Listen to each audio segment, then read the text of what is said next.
Hello viewers, welcome to Wrestle Bangla BD. প্রথমেই আপনাদের দুঃখ অথবা একটা স্যাড নিউজ বলবো, বিশেষ করে সিএম পাঙ্ক ফ্যানদের জন্য।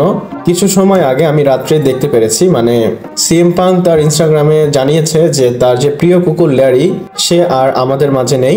ল্যারি অনেক বছর ধরে শুধু সিএম পাঙ্ক আর এজিলির পরিবার নয়, রেসলিং ফ্যানদের হৃদয়ে একটা অংশ ছিল। সিএম পাঙ্ক ট্রেনিং ভিডিওতে, ছবি, সব জায়গায় ল্যারিকে দেখা যেত বা সে নিয়ে যেত, আর সবাই তাকে অনেক বেশি ভালোবাসতো। ট্রিপল এইচ, বিয়াঙ্কা ব্লেয়ার, আমরা অনেক ফুটেজই দেখেছি এই ল্যারিকে নিয়ে। সিএম পাঙ্ক তার পোস্টে লিখেছে he alive a long amazing life, আর সত্য ল্যারি শেষ পর্যন্ত ছিল ভালোবাসার আর যত্নে ঘেরা। আমি যখন প্রথম আমার চ্যানেলটা ক্রিয়েট করি আরো 1.5 বছর আগে, তখন থেকেই কিন্তু এই সিএম পাঙ্ক আর ল্যারির যে কয়টা আপডেট আসতো সবকিছু আপনাদের আমি শেয়ার করতাম। আর দেখেন 1.5 বছরের মধ্যে বা আজকে 1.5 বছর পর ল্যারি মারা গেল। বাট যাই হোক, রেস্ট ইন পিস ল্যারি। এবং আপনারা নিচে কমেন্ট করে ল্যারিকে নিয়ে আপনাদের মতামত বা অনুভূতি কি আমাকে জানাবেন। এবং আসুন আমরা মেন টপিকে কথা বলি। আপনারা জানেন ব্রক লেসনার সার্ভাইভাল সিরিজে কম্পিট করেছিল এবং সেটার পরে একটা ফুটেজ এসেছে ব্যাকস্টেজ থেকে। ব্রক লেসনার কিছু অফিসিয়ালের সাথে কথা বলতেছে এবং খুব ভালো মতোই হাতটাত মিলে হাসি দিয়ে কথা বলতেছে। এবং এই ভিডিওটা যখন পোস্ট করা হয়েছে সাউন্ডটা অফ করে দেওয়া হয়েছিল। যদি সাউন্ড দেওয়া থাকতো তাহলে আমরা বুঝতে পারতাম এখানে কি কথা বলা হচ্ছে, কিন্তু এটা যেহেতু ব্রক লেসনারের লেটেস্ট অ্যাপিয়ারেন্স বা লেটেস্ট ভিডিও, তো আই থট আমি আপনাদের দেখাই দেই। এবং যারা ব্রক লেসনারের ফ্যান তারা এগুলোই পছন্দ করে, বিশেষ করে আমিও পছন্দ করি। এরপর আমি আপনাদের একটা ভিডিও দেখাবো যেটা সার্ভাইভাল সিরিজের পর এসেছিল। আপনারা জানেন এই সার্ভাইভাল সিরিজ নিয়ে অনেক বেশি কন্ট্রোভার্সি হয়েছে এবং ফ্যানরা এটাকে একদমই পছন্দ করেনি। এটা তো অনলাইন ফ্যানদের কথা বললাম, কিন্তু যদি যারা এরিনাতে ছিল তাদের কথা বলি, তারাও অনেক বেশি আপসেট ছিল। আপনারা এখানে ভিডিও দেখতে পাচ্ছেন।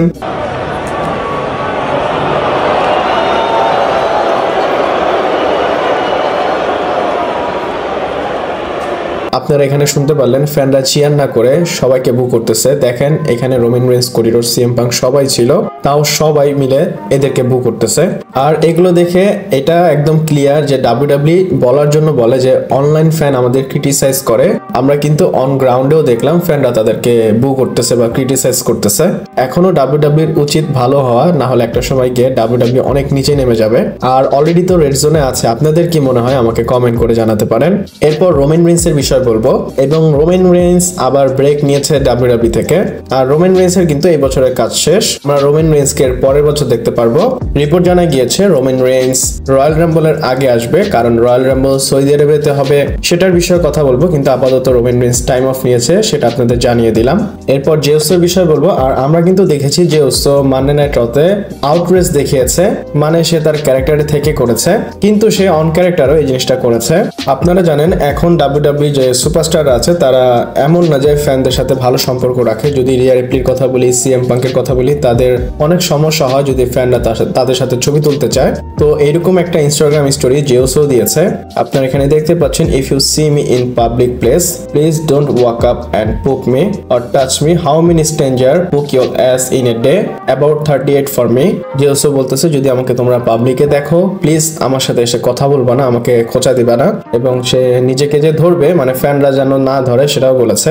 এবং সে বলে আমাকে অপরিচিত প্রায় 38 এবং 40 জন ডেইলি এসে টাচ করে। এবং সে কিছু স্ল্যাং ল্যাঙ্গুয়েজ ইউজ করেছে, আমার এগুলো ভালো লাগেনি। এমনিতেই তো আমি জেউসের ফ্যান না, আর আমি চিন্তা করি কারা জেউসের ফ্যান, যারা জেউসের সাথে ছবি তুলতে চায়।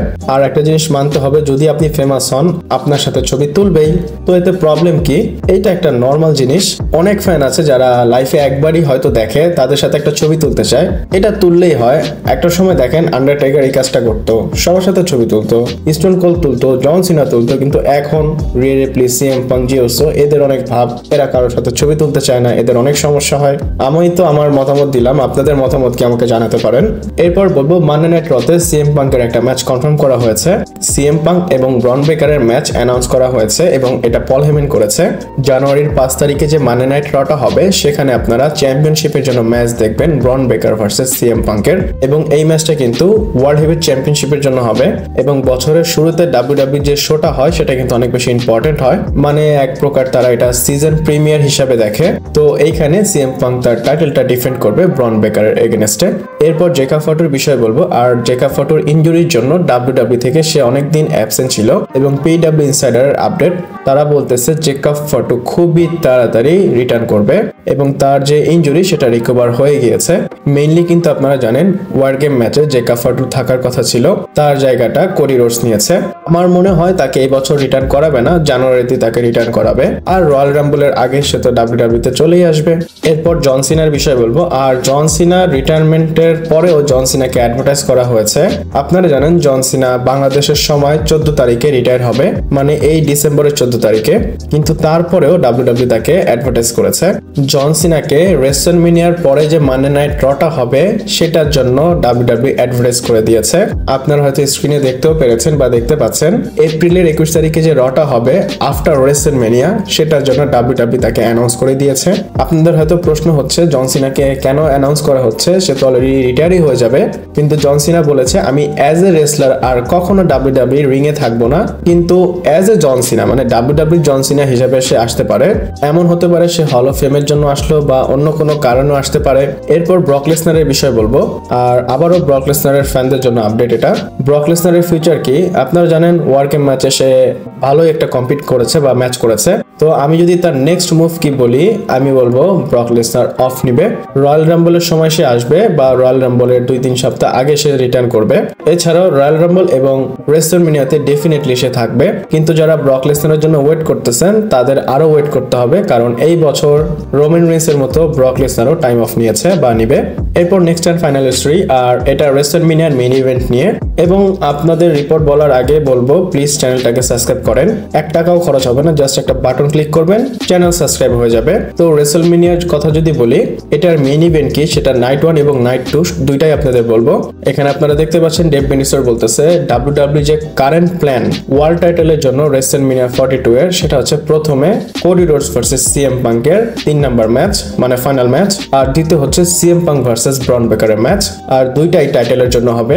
এবং আপনাদের আরো একটা কথা বলি, ডাব্লিউডাব্লিউর ভিতরে এমন কথা হচ্ছে যে তারা যদি রোমান রেইন্স এবং কোডি রোডসের ম্যাচ না করায় তাহলে সামনে গিয়ে তারা আর ম্যাচ করাতে পারবে না।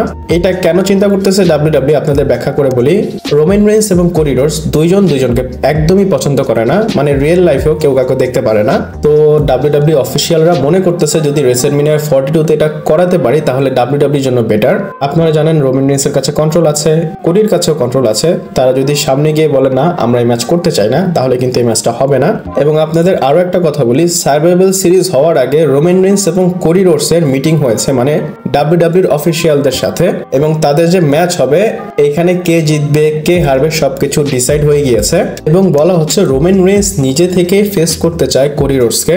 আপনাদের আমি বলেছিলাম 2-3টা আইডিয়া ডিসকাস করা হয়েছে। প্রথমে রোমান ভার্সেস স্যাথের ম্যাচ, আনফরচুনেটলি স্যাথ রলিন্স নেই তার ইনজুরির কারণে।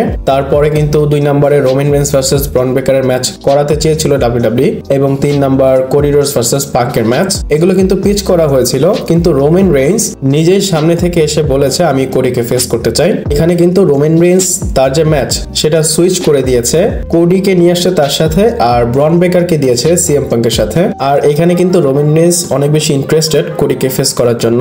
এবং এখানে আরো একটা কথা বলি, রোমান রেইন্স পার্সোনালি দেখা যাচ্ছে ব্রন বেকারকে পছন্দ করে না। সে এর আগেও বলেছিল যে আমি জেউসের সাথে ম্যাচ করতে চাই এবং আমি জেউসের সাথে হারতেও চাই, তাও আমি এখন আপাতত ব্রন বেকারকে ফেস করব না বা তার কাছে ক্যালিবার মনে হয় না ব্রন বেকারকে।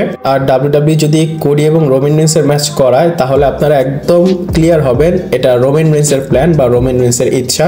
যদি এই ইনফরমেশনগুলো আপনাদের ভালো লাগে আমাকে কমেন্ট করে জানাতে পারেন এবং ভিডিওটা লাইক করবেন, শেয়ার করবেন, সাবস্ক্রাইব করবেন। পরবর্তী ভিডিওতে আবার দেখা হচ্ছে।